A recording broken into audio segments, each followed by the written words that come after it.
مشكلة البحث العلمي في مصر إنه باختصار عشوائي، بمعنى إن مفيش خطة واضحة إحنا بنقوم بيها لعمل بحث علمي في مصر. كل واحد بيشتغل في حتة مختلفة عن التاني، كل واحد بيشتغل ما يعرفش حتى زميله اللي جنبيه في نفس المعمل بيعمل إيه. منتهى العشوائية الحقيقة. فبتكون النتيجة إن مفيش محصلة نهائية، مفيش حاجة بنحصل عليها في الآخر ونحس بيها ونقول ان احنا ابتدينا الموضوع الفلاني ووصلنا فيه للاخر. هدي لحضراتكم مثال. انا كنت الحقيقه اعرف بعض الزملاء اثناء دراستي في اليابان من دوله باكستان، وكانوا المسؤولين عن البرنامج النووي الباكستاني. وكنا حبينا الحقيقه ان احنا نروح نحج من اليابان، فسالتهم فقالوا ان احنا يعني السفاره واخده الباسبورتات بتاعتنا.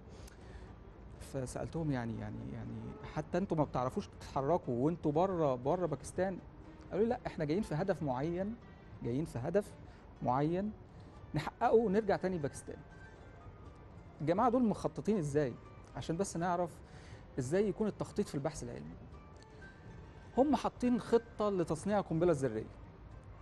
خطه هنشوف مجموعات بحثيه، كل مجموعه من دول يروحوا يدرسوا في البلد الفلانيه في المعمل الفلاني لمدة سنة، لمدة 2، يتعلموا الحاجة الفلانية ويرجعوا بلدهم، هيلاقوا نفس المعمل اللي كانوا بيدرسوا بيه في اليابان ولا في أمريكا ولا في إنجلترا ولا في ألمانيا، هيلاقوا نفس المعمل في بلدهم.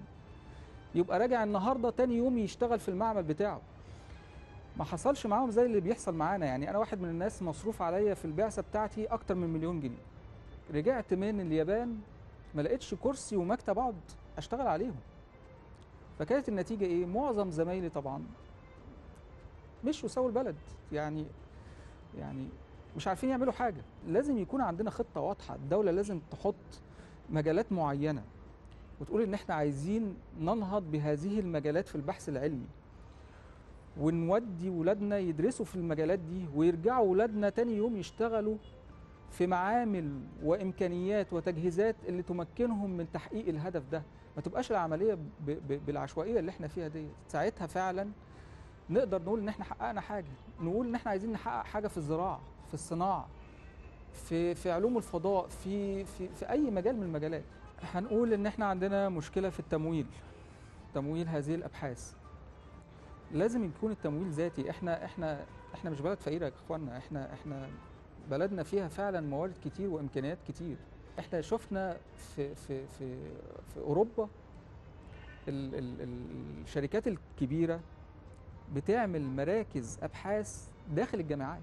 تبقى ماشي جوه الجامعه تبص تلاقي شركه كذا عامله مركز ابحاث لتطوير المنتج الفلاني. الطلبه بتروح تتدرب في هذا المنتج، وصاحب الشركه بيضمن ان الخريجين بتوع الجامعه ديت هيجوا يشتغلوا عنده تاني يوم، لان هم متدربين على هذه الامكانيات.